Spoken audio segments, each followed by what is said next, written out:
श्रावण भाद्रपदाचा महिना आला की निसर्ग नव्या रूपानं खुलतो.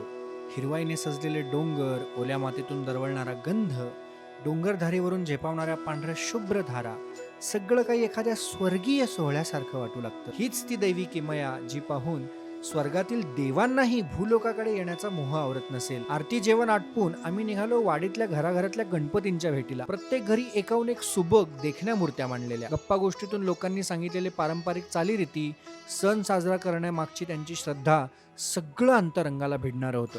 इतक्यात फोन आला, मूर्तिकार दादा आले होते आम्हाला गणपती बनवायला शिकवण्यासाठी. हे ऐकताच आम्ही तडक मांगराकडे धावलो. तिथे पोहोचल्यावर आशिष दादा आणि त्यांची टीम शेतातील माती घेऊन तयारच होती. आम्ही ज्या मातीतून आमचं अन्न पिकवतो त्याच सुपीक मातीतून आमच्या गणपतीची मूर्ती घडवली जाते आणि विसर्जनाच्या वेळी ती मूर्ती परत त्याच शेतात मिळते. म्हणजे गणपती पुन्हा आपल्या मातीतच सामावतो, आपल्या पिकांमध्ये, आपल्या अन्नात. गणपतीला आम्ही नदीत सोडून प्रदूषण करत नाही, उलट गणपती कायम आपल्या सोबत राहतो. आपण जे अन्न खातो त्यात, आपल्या श्वासात, आपल्या जगण्यात. हळूहळू त्या मातीच्या गोळ्यामधून सुंदर मूर्ती आकार घेऊ लागली. इतक्यात गावातलं भजनी मंडळ आलं होतं. आम्ही सगळे एकत्र जमलो आणि भक्तिरंगाच्या सुरात हरवून गेलो. कोकणातील गणेशोत्सवाचं वैशिष्ट्यच हे की 10 दिवस गावोगावी भजनं रंगतात, फुगड्या नाचतात, सामूहिक जेवणं होतात आणि प्रत्येक संध्याकाळ भक्तीच्या स्वरांनी उजळते.